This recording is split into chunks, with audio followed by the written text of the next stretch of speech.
ಬಾಗಲಕೋಟೆ ಜಿಲ್ಲಾಡಳಿತ ಭವನದ ಮುಂಭಾಗದಲ್ಲಿ ರಣರಂಗದಂತಹ ವಾತಾವರಣ ನಿರ್ಮಾಣವಾಗಿತ್ತು. ಸಚಿವ ಬಿ ನಾಗೇಂದ್ರ ಅವರ ರಾಜೀನಾಮೆಗೆ ಪಟ್ಟು ಹಿಡಿದು ಕಳೆದ 8 ದಿನಗಳಿಂದ ನಡೆಯುತ್ತಿದ್ದ ಅಹೋರಾತ್ರಿ ಧರಣಿ ಅಂತ್ಯಗೊಳಿಸಿದ ಬಿಜೆಪಿ ಮುಖಂಡರು ಡಿಸಿಗೆ ಮನವಿ ಸಲ್ಲಿಸಲು ಜಿಲ್ಲಾಡಳಿತ ಭವನಕ್ಕೆ ಮುತ್ತಿಗೆ ಹಾಕಲು ಯತ್ನಿಸಿದರು.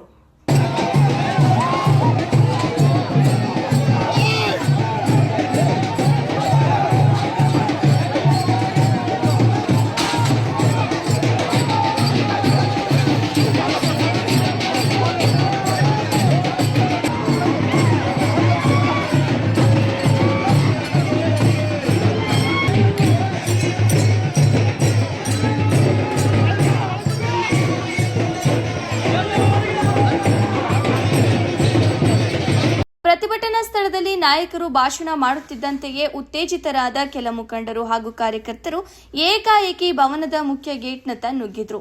ಭದ್ರತೆಗಾಗಿ ಬ್ಯಾರಿಕೇಡ್ ಅಳವಡಿಸಿದ್ದ ಪೊಲೀಸರು ಅವರನ್ನ ತಡೆಯಲು ಯತ್ನಿಸಿದಾಗ ಇಬ್ಬರ ನಡುವೆ ತೀವ್ರ ಜಟಾಪಟಿ ಮತ್ತು ನೂಕುನುಗ್ಗಲು ಉಂಟಾಯಿತು.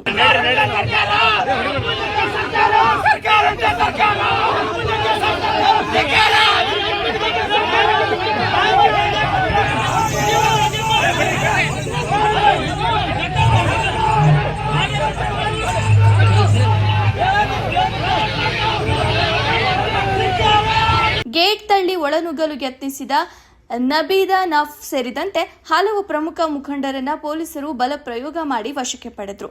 ಆದರೆ ಕಾರ್ಯಕರ್ತರು ಪ್ರತಿರೋಧ ಒಡ್ಡಿ ವಶದಲ್ಲಿದ್ದ ನಾಯಕರನ್ನ ಪೊಲೀಸರಿಂದ ಬಿಡಿಸಿಕೊಂಡು ದೂರ ಕರೆದೊಯ್ದು ಘಟನೆಯು ನಡೆದಿತ್ತು. ವರದಿ ಕಮಲೇಶ್ ಹಡಪದ.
Cara!